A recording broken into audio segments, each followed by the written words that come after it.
Good morning. It's Michelle from My Solution Training. So I've got Rachel with me. Rachel came and did some training with us, and she's been lovely enough to actually come back and have a little chat with us about her experiences and how it helped her to get into the industry. So good morning, Rachel.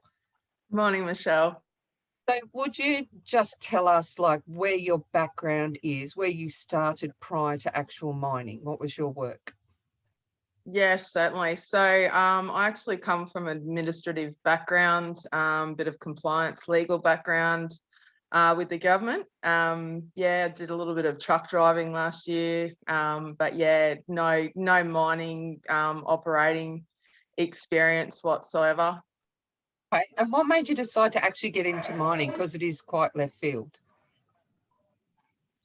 I decided after working from home last year during COVID that I was ready for a significant career change. Being a young girl growing up on farms, I'd always had a interest in machinery, and it was something that I've always been a bit curious about. And I thought, well, why not?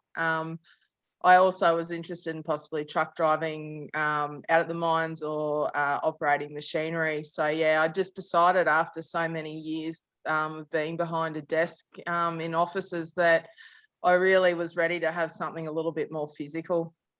That's awesome. And what did you, so you came and did a fair bit of training with us. You did your rigid haul truck, your articulated haul truck, your water cart, your front end loader, and you did the safety course, the standard 11 induction. What did you think of our training? What did you Yeah. think of our trainers? All of that. So having no industry background whatsoever, like when I came to you guys, I didn't even have my open HR truck license, which I got last year as well. So jumping on the machines that you guys had, it was hands-on 100%. It was a really good couple of days training. The other guy that I was on training with, you've also done an interview with, and we had so much fun for the 2 days together. The trainers were absolutely amazing. I had Adrian as my trainer in the haul truck, and it was just a lot of fun, but also a really big emphasis on the safety aspect within the mining sector, and actually being out on site now and seeing the size of these machines in comparison to what training machines you guys operate. It's next level. But the safety aspect that you guys really brought home through the training in both the machinery plus the standard 11, it really helped both on site, plus also when going through the interview aspect, to be able to really drive home in your answers about how important your safety is in those sites. It made your interviewing a lot more positive, a lot stronger candidate, I felt.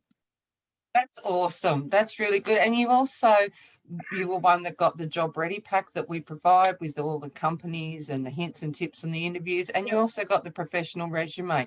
Do you think all of those things helped as well?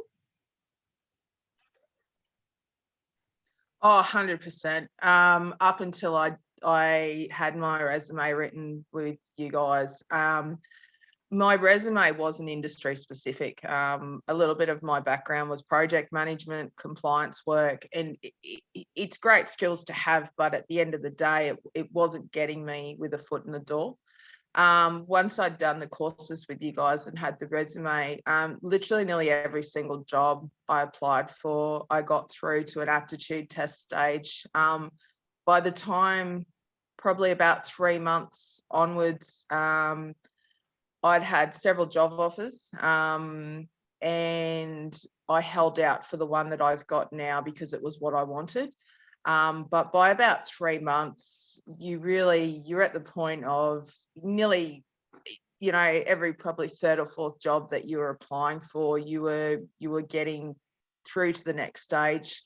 And I felt basic that was as a result of the resume, and there were several different types of jobs I'd worked for. It wasn't applied for. It wasn't just one specific field. I was applying for anything and everything in both civil, mining, and I also looked outside the square into quarries as well. But also with an approach that I was prepared to move, to relocate for a job as well, which I think that made me a bit stronger for a candidate. Being able to be adaptable to move did also make, I felt, a big change. Yeah. That's awesome. So, with that, you went a little bit left field in the end. So, tell us about the job that you actually decided to accept and what it's like for you now and everything, and what's your life like now and in the mining and yeah. Yeah, look, I have a mature age apprenticeship as a diesel fitter, and it has been the most amazing last couple of months since I started. My colleagues are amazing. The industry itself is absolutely mind-blowing. The size of the machines in the mining industry is next level. It's like nothing people can ever see in their life sometimes, unless you don't work in the industry. The roster is really good. To start with, as a first year, we work a 44-hour week. So 4 on, 4 off, 2 on, 4 on. Oh, was it 2 off, 4 on? Yeah, 4 4 4 2 4 we work, which is great. They're 12-hour days. But we also, with the apprenticeship, you've also got your off-site training as well. So yeah, I was very, very lucky to get what I have, and I'm very grateful every day. I thank my lucky stars that I have what I have, because I did look outside of the square. I looked at apprenticeships and traineeships and thought, you know what, researched about the company, found out what they really strive for. So when I did interview, I was able to bring these into my answers, and to work for, you also want to make sure that the company you're working for is the right fit for you as well, which I feel I've been successful for that, because I really love going to work every day. Absolutely amazing. And look, you've probably like stepped right out of what anything that you're ever used to in the past, which is really cool. What do you think about the industry when it comes to employment opportunities for people that are looking for work out there? Oh, massive. I relocated for my job. So I live probably about 30 kilometers away from the site. Um, the industry itself, being prepared to relocate, I guess COVID last year changed a lot of things to do with the mining industry. So interstate travel became affected. Being able to start new starters based on the 1.5 distance thing like that made it a lot hard to start trainees and green positions. So now a lot of that appears to be opening back up again. And there is a lot of, you just need to look outside of the square for opportunities. Like you do have your main employment websites like Seek and everything like that, but a lot of employers as well, if you look up their website and things like that, some of them, share things on Facebook. That Excel spreadsheet you guys send out with that job pack, that was a massive help. And as you went, you'd be able to update that spreadsheet too. So it was definitely money well spent. And you also need to be prepared, is that there's a lot of knockbacks out there, and it's just the way that it is, but don't let it dampen what you're trying to achieve. Keep going, because I think I did my course with you guys about April or May, I think it was. By about June, July, I'd done my open HR, and I was driving horse trucks interstate for a couple of months there. And then I came back and had gone through all the interview process, was offered a water truck option with a civil mob down Brisbane. Additionally, I'd gotten through to the final stage for a trainee shot firer position. Like, there is so much out there. You've just got to be prepared that, you're not going to get everything in the first couple of applications. Don't let it be a setback. Just keep that to push driving and keep going forward, because it can be a long process from start to finish for mine, it was approximately 6 months, roughly. I think I applied back in May for what I have now, and I started in late January. But when they move very, very quick. I was prepared to move. I'd been preparing to move for a couple of months. My unit was actually in boxes. So I knew I was going, I just didn't know when.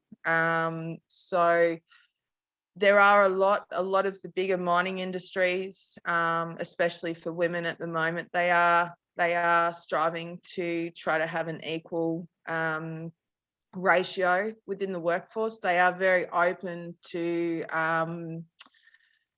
equality and things like that. That's one of the things that's really opened my eyes out there. The way you're treated is fantastic, and the support, starting as somebody that's never ever set foot on a mine site, has been astounding. And the people you work with, that's what makes your day. Like, I come home and I'm just like, I could have my eyes falling out of my head, but I'm still smiling. People you meet, the people you work with, it's just it for someone my age, has just it's really been a fantastic experience so far. That's awesome. I'm so glad that it's worked out for you, and I'm so glad that everything's going the way you wanted, and that you didn't give up, that you kept persisting, and that you thought outside the box, and you used that job ready pack that we gave you, because in that we say about Facebook, we say about LinkedIn, about joining these companies, because it's not always, I always say to people, you don't always get through the front door of the mine. Sometimes you have to knock on the side door or the back door to get in there. But once you're in there, it's the world's your oyster. So I'm really glad to hear that you're having such an amazing time, and would love to keep in contact with you and see what your journey takes you to next. And look, good luck with everything in the future. And thanks for taking the time to have a chat with me and let everyone know just what it's like out there currently in the industry. No worries. Thank you, Michelle. All right, talk again.